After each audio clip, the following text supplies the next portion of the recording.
नीतीश कुमार को साजिश के तहत समाप्त करना चाहती है बीजेपी। चुनाव के अंतिम समय में नीतीश कुमार के विचारधारा पर वक्फ बिल को लाकर किया गया हमला। जेडीयू के 90% नेता बीजेपी के साथ मिले हुए हैं। देखिए, पप्पू यादव, सांसद पप्पू यादव वक्फ संशोधन बिल को लेकर खूब भड़क गए पीएम मोदी पर और साफ तौर पर कहते नजर आ रहे हैं कि साजिश के तहत नीतीश कुमार को ख़त्म करना चाहती है बीजेपी। नीतीश कुमार के विचारधारा पर हमला कर रही है बीजेपी। क्या कुछ कर रहे पप्पू यादव, सबसे पहले आप उनका पूरा बयान सुनिए। और पत्रकारें लोग सेकुलर नॉन सेकुलर तय कीजिएगा। हाँ, हम तो कह ही दिए हैं कि नीतीश कुमार के 90% बड़े नेता बीजेपी के साथ उनका दूध मिश्री का रिश्ता हो गया। तो समय आपको बताएगा। ये जो बीजेपी की मानसिकता है मंडल विरोधी है। जब मंडल की लड़ाई हो रही थी तो बीजेपी ने कमंडल ले आकर के हजारों लोगों को मरवा दिया। बीजेपी की मानसिकता, इनके जो गुरु गोलवलकर है उनकी किताब में लिखी हुई है, जो दूसरे धर्म के लोग हैं, क्रिश्चियन, बौद्ध, सिख, सबको हिंदू होना पड़ेगा। सबसे पहले क्रिश्चियन पर इन्होंने हमला किया, उनके धर्मांध पर। उससे पहले बौद्ध धर्म पर हमला किया था ये लोग। तो जो लोग बात करते हैं, इस्लाम तो बहुत बाद में आया। और वक्फ बिल का जो सवाल है, ये कोई एक दिन की बात नहीं है। नोटबंदी के समय में भी लोगों ने कहा कि मुसलमान सूद ब्याज नहीं लेते हैं, बैंक में जमा पैसा नहीं करता। यदि नोटबंदी कर दीजिएगा तो मुसलमान का पैसे सब खत्म हो जाएगा। भैया, मुसलमान का तो पैसा खत्म नहीं हुआ, 140 हिंदू मर गए। आप उठा के देख लीजिए, एक भी मुसलमान नहीं मरा। जीएसटी की स्थिति आप उठा के देखिए। भैया, इनकी मानसिकता कोई नया नहीं ना है। ये कहते हैं कि मैं जमीन बेच के पसमानदा मुसलमान या अत्यंत पिछड़ा मुसलमान के लिए करूंगा। अरे मोदी जी और जोगी जी, पहले तो हिंदू साम्राज्य की लड़ाई है आप दोनों की, आप लड़ लीजिए। कटोगे तो बटोगे। इसमें पसमानदा, अगरा, पिछड़ा कोई जात कहाँ आता है। साउथ अलग हो गया, नॉर्थ अलग हो गया। आपके व्यवहार से आपसे हम पूछते हैं, आपने कहा मुसलमान मशीन है बच्चा पैदा करने की और कपड़े से पहचाने जाते हैं। कुंभ में एक भी मुसलमान का दुकान नहीं लगेगा। आप उठाइए ना, आप आज की बात नहीं है।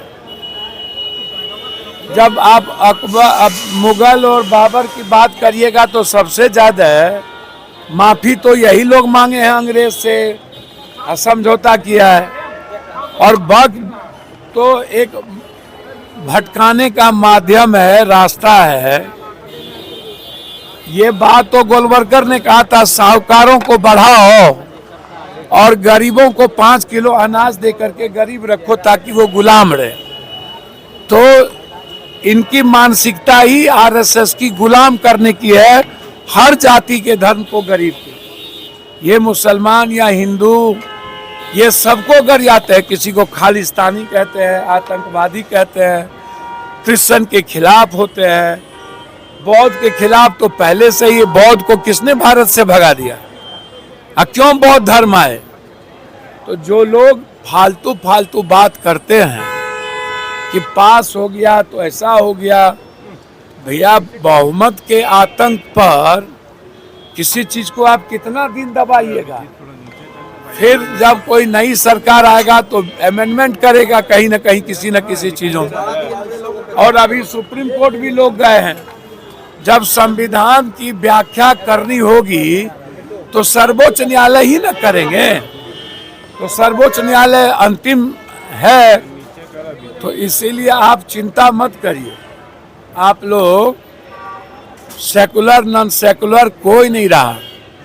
सियासत और सत्ता के लिए सब पागल है, और ये वक्फ बिल बोर्ड भी सियासत का है। टैरिफ पर बात आप करते ही नहीं है कि हिंदुस्तान के किसान का अब क्या होगा, हिंदुस्तान की इकोनॉमी का क्या होगा। छोटा छोटा देश टैरिफ के खिलाफ ट्रम्प के को चुनौती दे दिया, और हमारा देश चुपचाप मौन बैठा हुआ है। हम चीन की बात करते ही नहीं कि चीन में जमीन हमारा लिया जा रहा है, क्या होगा। हम बात करते ही नहीं है कि पूजा का सामान महंगा हो गया और फल सब्जी उस पर, कि पूजा जब आता है तो सामान महंगा क्यों हो जाता है, पूजा करने वाला बर्तन महंगा क्यों हो जाता है। हम इस पर बात ही नहीं करते हैं। हम डॉलर पे बात ही नहीं करते हैं, हम रुपया पे बात ही नहीं करते हैं, हम शेयर मार्केट पर बात ही नहीं करते हैं, हम महंगाई पे बात ही नहीं करते हैं। हमेशा हिंदू मुसलमान जात पात उसको गरियाओ, क्या फायदा यार। एकदम हिंदुस्तान बेरोजगारी के लिए बात होनी चाहिए, गरीबी के लिए बात होनी चाहिए।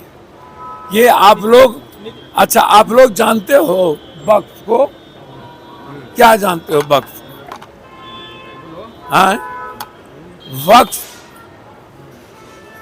जमीन किसकी थी या किसकी नहीं थी, जिस किसी ने भी जमीन दान दिया और वो किसी मुसलमान के नाम से नहीं है, वो किसी अल्लाह ईश्वर के नाम से मंदिर मस्जिद गुरुद्वारा कब्रिस्तान शमशान हो गया, और वो जमीन अब क्या कहते हैं ये लोग कि तकदीर बदलेगी, उम्मीद बढ़ेगा। मतलब पहले था मोदी है तो मुमकिन है, अब वक्त पे जमीन से ही मुमकिन है, मोदी से मुमकिन नहीं है।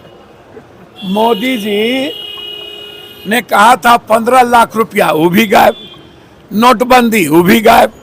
जाली नोट, वो भी गायब। जीएसटी, वो भी गायब। भैया मोदी जी का याद करिए ना, पाकिस्तान खत्म कर देंगे, वो भी गायब। पुलवामा के बाद वो भी गायब। कब्रिस्तान, शमशान, ईद, बकरीद, जिन्ना, पाकिस्तान, एनआरसी, तलाक, वक्फ, बाप रे बाप, 24 घंटा डाइवर्ट कर लोगों ने खंजर भोग दिया। और मुख्यमंत्री जी जो सेकुलर और वैचारिक पर्सनैलिटी है, वो अकेला थकेला कर दिए।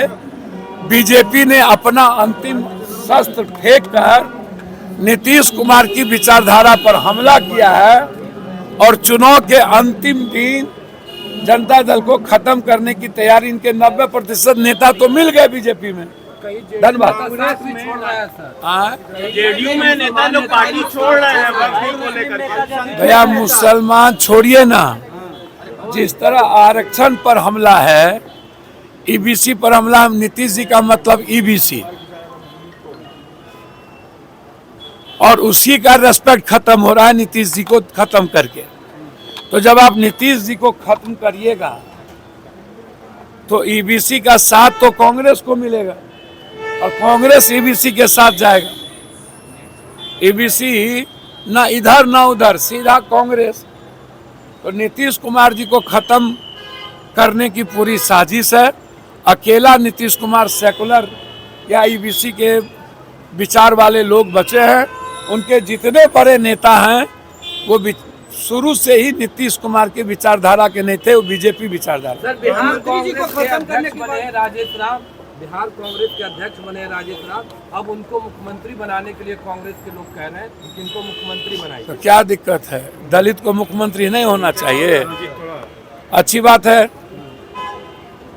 खाली ओबीसी में मुख्यमंत्री होगा, ईबीसी और दलित में नहीं होगा? सामने करना ही चाहिए। दलित में तो प्रधानमंत्री भी होना चाहिए।